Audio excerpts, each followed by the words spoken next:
자, 여러분 오늘은 우리가 23년 수능에 출제되었던 지문을 같이 볼 건데요. 이 지문 같은 경우에는 이제 기술 지문에 해당이 되겠죠. 근데 사실 지문의 길이도 되게 짧고 어렵지 않다라고 생각을 하는데 마지막 문단에 있는 이 점과 직선 사이의 거리 때문에 좀 어렵다고 느낀 친구들이 있는 것 같아요. 자, 여러분 필기가 미리 돼 있죠? 선생님이 영상을 날렸습니다. 그쵸? 다시 찍고 있어요.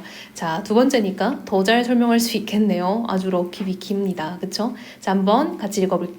자, 첫 번째 문단 들어갔더니 데이터를 처리할 때 데이터의 정확성은 매우 중요하다라는 너무 당연한 소리를 하고 있죠. 여러분 이런 걸 우리가 쌤이 너무 당연한 소리 이런 걸 쌤 수업에서는 환기라고 합니다. 이런 걸 환기성 문장이라고 하는데요. 환기는 집중을 시키고 주의를 불러일으키는 그런 역할을 하는 문장이에요. 그래서 매우 쉬운 문장으로 시작을 해서 대신에 중심 소재를 던져주는 겁니다. 그럼 여러분 이 문장에서 중심 소재는 뭐가 될까요? 데이터 처리, 그쵸? 혹은 데이터 정확성 이 정도를 보면 좋을 것 같아요. 자, 이런 얘기를 하나? 라는 고민은 매우 필요한 거죠. 그리고 이어서 그런데 여러분 역접의 부사 떴죠? 이것도 쌤이 엄청 강조 많이 하는 부사입니다. 예외, 변수, 문제 중에 하나다. 데이터에 결측치와 이상치가 포함되면 데이터의 특징을 제대로 나타내기가 어렵다. 자, 여러분 이때 그 특징을 제대로 나타내기 어렵다가 뭐겠어? 데이터의 정확성이 좀 떨어진다라는 말로 볼 수 있겠죠. 자, 이어서 결측치는 여러분 지금 결측치라는 말이 갑자기 나왔어요. 왜? 여기 1문단에서 결측치와 이상치가 있으면 정확도가 떨어진다라고 했잖아요. 그럼 우리가 눈치껏 다음 문단을 봤더니 이상치가 나오네. 이 두 가지가 바로 뭐다? 데이터 처리에서 정확성에 이제 영향을 주는 요인이다라는 거 알 수 있겠죠. 자, 결측치는 데이터의 값이 빠져 있는 거다. 정의죠? 결측치를 처리하는 방법 중 하나인 대체 여러분. 방법 중 하나는 유일한 건 아닌 거죠.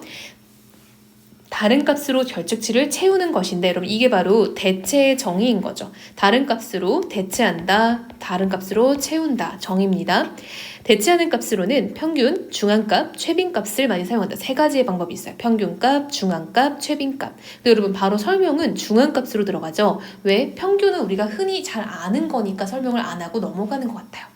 중앙값은 데이터를 크기 순으로 정렬했을 때 중앙에 위치한 값이다. 자, 여러분 쌤이 예시를 한번 들어왔는데요. 자, 이렇게 데이터가 여러 가지가 나열이 돼 있을 때 딱 중앙에 있는 값이 중앙값이에요. 그럼 여기서는 17이 중앙값이 되겠다라는 거 알 수 있겠죠. 요렇게 찾는 겁니다.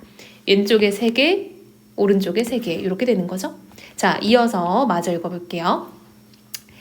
자, 크기가 같은 값이 복수일 경우에도 순위를 매겨 중앙값을 찾고 여러분 얘는 무슨 말이냐면요. 자, 여러분 잘 보세요. 이걸 또 이해 못한 친구들이 좀 있었어요. 자, 얘는요. 예를 들면 우리가 금방은 값이 달랐지만 값이 같을 수도 있잖아요. 1호, 17, 17 이렇게 두 번일 수도 있죠. 하지만 중앙값은 뭐예요? 17인 거죠. 그쵸? 이때도 순위를 매겨서 중앙값을 찾는데 오케이? 이 말입니다.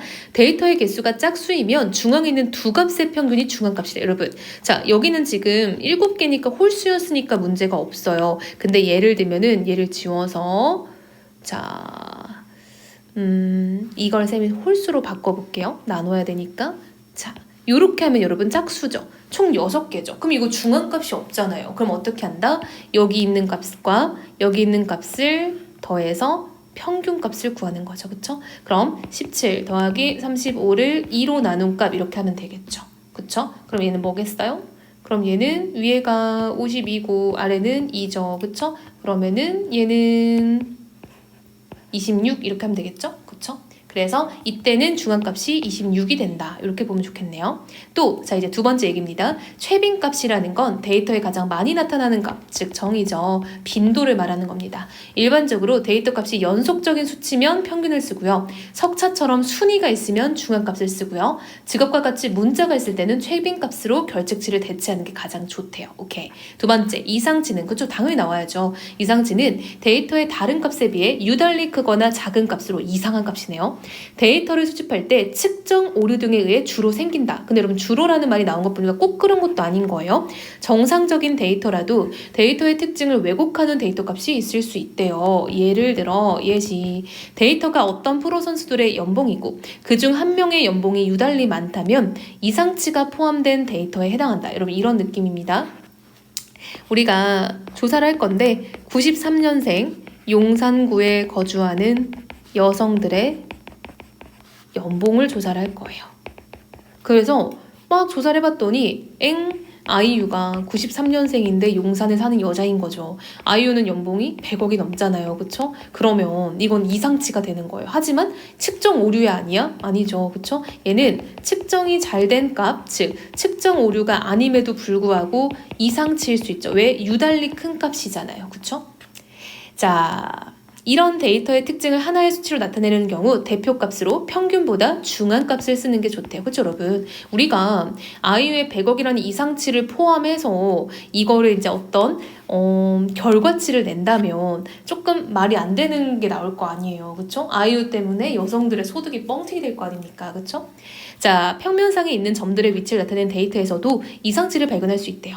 대부분의 점들이 가상의 직선 주위에 모여 있다면 이 직선은 데이터의 특징을 잘 나타낸다고 할 수 있다. 이 직선을 직선 L이라고 하자. 자, 여러분 쌤이 대략 그려봤는데요. 직선 L이에요. 자, 얘는요 이렇게 직선을 그어놨더니 값이 주로 이렇게 직선 근처에 분포하는 거야. 그럼 얘는 잘 나타내고 있는 거죠. 그런데 직선 L로부터 멀리 떨어진 위치에도 몇 개의 점이 있다. 이 점들이 이상치다. 그렇죠? 빨간 점이 이상치가 되겠죠. 이상치를 포함하는 데이터에서 직선 L을 찾는다고 하죠. 여러분 이번에는요. L을 정해놓고 보는 게 아니라 우리가 찾아보는 거야. 그럼 어떻게 찾을 수 있나 봤더니 이때 사용할 수 있는 기법의 하나인 A 기법은 두 점을 무작위로 골라 정상치 집합으로 가정을 해놓고 일단 직선을 그어놓은 다음에 점들과의 거리를 무한하게 계속 구하는 거예요. 그래서 이 거리가 허용 범위 이내인 점들은 정상치에 넣고 그렇지 않으면은 빼는 거죠. 정상치 집합의 점의 개수가 미리 정해둔 기준, 즉 문턱값보다 많으면 후보 직선을 최종 부근에 넣고 반대로 문턱값보다 적으면 버린다라는 거예요. 만약 처음에 고른 점이 이상치면은 직선과 점들의 거리가 멀어서 이 직선은 빠지게 되는 거겠죠. 이거를 계속 반복한다는 거죠. 예를 들어 볼게요. 쌤이 무작위로 A점과 B점을 골랐어요. 그래서 직선을 그어봤는데 점들이 주로 이 근처에 분포하네. 그럼 이건 내가 잘 고른 거죠. 그쵸? 그럼 얘는 이제 후보군에 들어가는 거죠. 그쵸? 근데 CD, 무작위로 고른 이 CD 직선은요, 지금 주변에 있는 점들과 거리가 너무 멀죠, 이렇게. 자, 이런 것들은 내가 잘못 고른 이제 두 점이 될 거니까 얘는 이제 버리는 거죠. 그쵸? 그래서 이거는 후보에서 제외된다라는 겁니다. 그래서 이것도 여러분 봐봐. 최종 후보군이 이렇게 해서 여러 가지가 만들어질 거 아니에요. 그쵸? 이 최종 후보군, 무리죠? 이 무리 내에서도 특히 정상치 집합의 데이터 개수가 최대인 거. 가장 정상치가 많이 보유된 직선을 L이라고 본다라는 거죠. 자, 이 기법은 이상치가 있어도 나름 L을 찾을 수 있는 가능성이 높아진다라는 거예요. 자, 여러분 지문 어렵지 않죠? 천천히 따라가면 되고요. 쌤이 대신에 이렇게 도식화를 좀 해놨어요. 그래서 데이터 처리에서 정확도를 낮춘 요인이 두 가지가 소개되는구나 라는 걸 알 수 있고요. 그 중에 하나는 결측치, 쌤도 지문에 빨간색으로 표시했고요. 두 번째는 이상치, 지문에서 파란색으로 표시했죠. 그래서 이 두 가지를 쌤이 나름 좀 지문 정리를 해놨으니까 우리 친구들도 이것들을 좀 참고해서 같이 정리해보면 좋을 것 같아요. 꼭 이거는 쌤이 해주는 게 아니더라도 친구들이 나름 평상시에도 이렇게 도식화해보는 연습을 하면 좋을 것 같아요. 안 되겠네요. 그쵸? 자, 오케이. 좋습니다. 자, 다시 한번 읽어보고 질문이 있으면 정리해서 질문해볼게요.